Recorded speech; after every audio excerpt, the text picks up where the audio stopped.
The federal judge at the center of an intense fight over controversial Trump administration deportation flights now has a new high-profile case on his docket. Judge James Boasberg, who is blocking the deportation of Venezuelan gang members to El Salvador, is now overseeing a lawsuit related to the text chain involving top administration officials and a prominent journalist. Joining me now is the Hill's courts and legal reporter and co-author of the Gavel newsletter, Zach Schonfeld. Zach, thanks so much for coming in studio today. It's good to see you. Judge Boasberg is probably going to be the target, I would imagine, of more attacks with this new assignment. Ohio Representative Jim Jordan is echoing Speaker Mike Johnson that they're going to possibly take legislative action to rein in federal judges. Let's take a listen to Jordan on the Hill this morning. Why should some local district judge, a trial judge, why should they be able to issue on the injunction side an order that applies to the entire country? Even justices on the Supreme Court on the left have had raised concerns about this issue now for several years. Look, I think everything's on the table. I've said that all along. We'll look at all options to address a situation that we think is real. That's Jordan on the Hill's Rising this morning. Meantime, today, 4 o'clock, there's going to be a hearing on this text chain lawsuit. Break down what this lawsuit is about and what we should expect from the hearing. Yeah, this is a lawsuit filed by a group called American Oversight, and this is a group that files all the time Freedom of Information Act lawsuits and all these different records-related lawsuits. So the main claim in this suit is that the administration in this Signal group chat was not complying with a law called the Federal Records Act. So essentially saying that they're not keeping up with record-keeping requirements by having this type of chat on this encrypted app where some people even have their messages auto-delete after so often. So it's really a records case at its core, and as you mentioned, the first hearing in this case is happening very quickly, just in a few hours from now. In other legal news, an appellate court has refused to lift Judge Boasberg's block of those deportation flights of suspected Venezuelan gang members. Where does this case go now? Is it going to go back down to Judge Boasberg?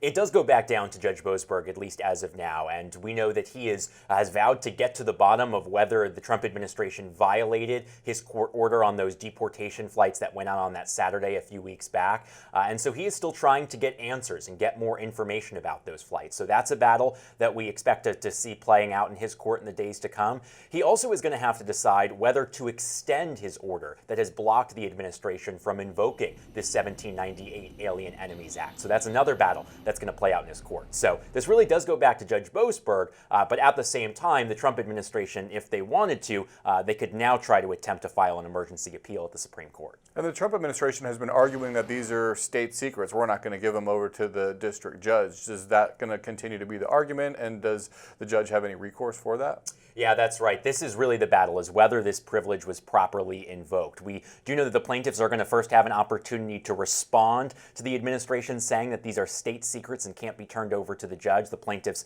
are due to respond in writing by early next week, and then we expect at some point after that to see the judge make his ruling. So it's certainly a big story to watch as we get into next week. In a win for Elon Musk and the Trump administration, a federal appeals court has refused to block an order that refused to force the turning over of records information regarding the efforts to reduce the size of the federal government. The three-judge panel says the lower court must first rule on the Trump administration's motion to dismiss before they can get to the records issue.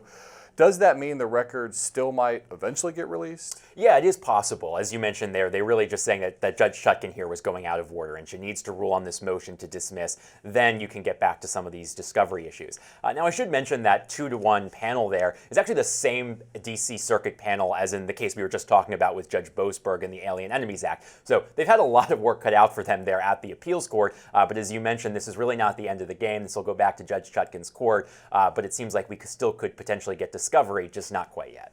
What else are you covering this week for the Gavel newsletter? We have some FTC action. That's right. Just before you and I started talking, there has been a new lawsuit filed by 2 fired Federal Trade Commission members who were fired by the president in recent weeks. This is one of many independent agencies in which the White House has asserted that they believe they do have the power to fire these independent agency leaders. This really is setting up a big legal battle because there are federal laws that protect these FTC commissioners and these other independent agency leaders from being fired without cause. Trump administration doesn't claim to have cause in firing these FTC commissioners. Instead, they're really setting up a key challenge to the Supreme Court's 90-year-old precedent that has allowed for these types of removal protections. So this is another big case that's just adding to the few others that are already in the pipeline. All right, as per usual, lots going on with the Trump administration in the courts. Make sure to go over to thehill.com and subscribe to the Gavel weekly newsletter. Zach Schonfeld, thanks so much for your time. Thanks, Drew. It's been 24 hours since The Atlantic published the full text thread between top national security officials discussing military plans. The finger-pointing continues, and the spin machine is in full effect. White House Press Secretary Caroline Leavitt focused on Editor-in-Chief Jeffrey Goldberg's political affiliation. Goldberg is an anti-Trump hater. He is a registered Democrat. Goldberg's wife is also a registered Democrat and a big Democrat donor who used to work under who? Hillary Clinton. As of now, there is no clear answer into how Goldberg made it onto that text chain. The administration maintains discussions were unclassified while continuing to stress the success of the military operation. Joining me now is the Hill's national political reporter and author of the 1230 report, Cate Martel. Cate, thanks so much for coming on. The White House continues to downplay the severity of this security breach. Republican lawmakers, though, they are turning on the heat, especially on Defense Secretary Pete Hegseth, pushing for investigations. Cate, they seem to be growing frustrated by the White House trying to push this under the rug. They sure do, Drew, and there's sure never a dull day in politics anymore.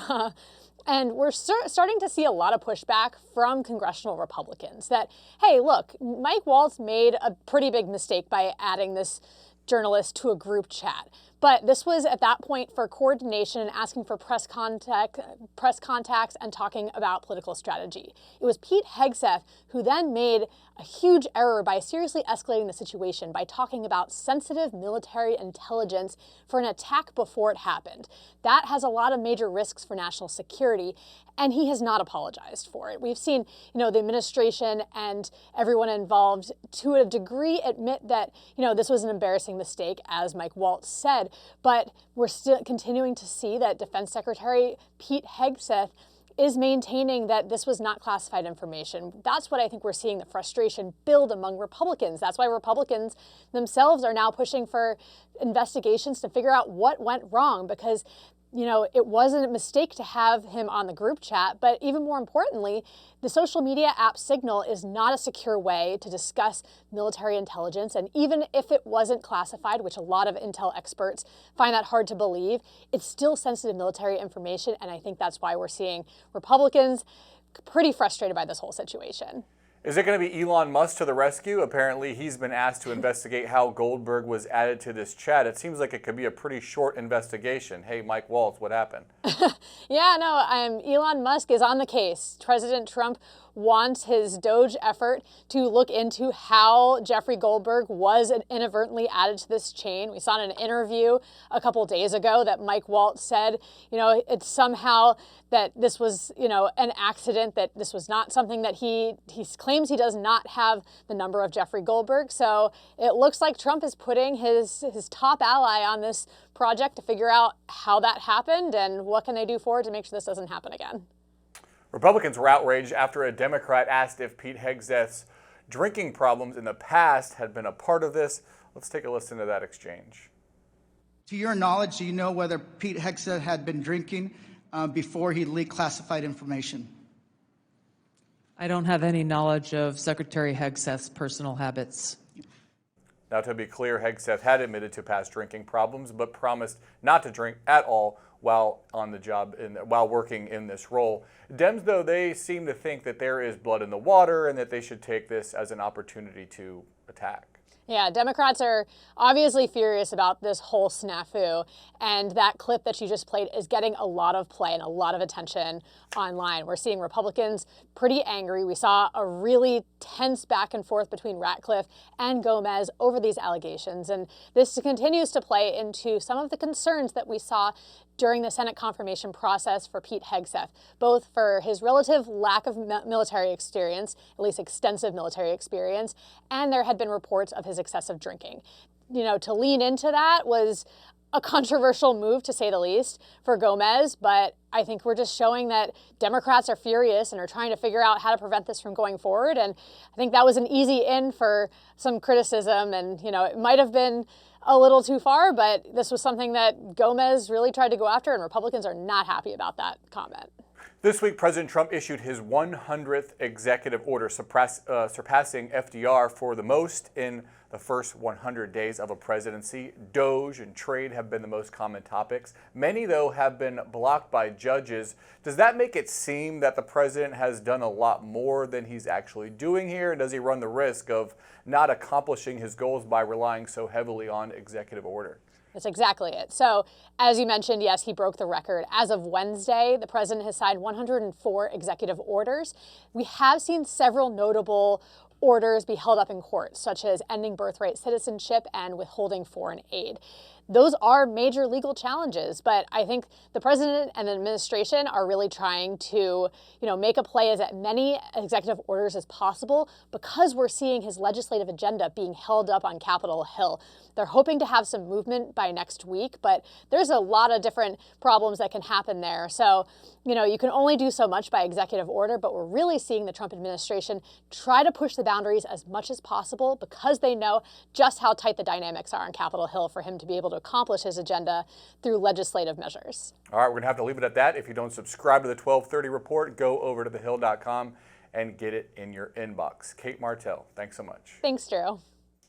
NATO walking back comments Thursday morning suggesting that 4 U.S. soldiers had died after going missing during a training exercise in Lithuania. In a post on X, NATO said that it regretted any confusion about remarks made by its Secretary General. The organization said the search is ongoing for the 4 missing U.S. soldiers. U.S. Army Europe and Africa said the missing troops were members of the Army's 1st Brigade, 3rd Infantry Division, and were training less than 6 miles west of Lithuania's border with Belarus, a close ally of Russia. The Army said the armored vehicle carrying the 4 soldiers had been found submerged in a body of water, and recovery efforts are underway. President Trump said Wednesday he had not been briefed about the incident. That's today's Daily Debrief. I'm Drew Petrimoulx. Be sure to like, share, and subscribe to The Hill's YouTube channel, and come back here soon for the intersection between politics and policy.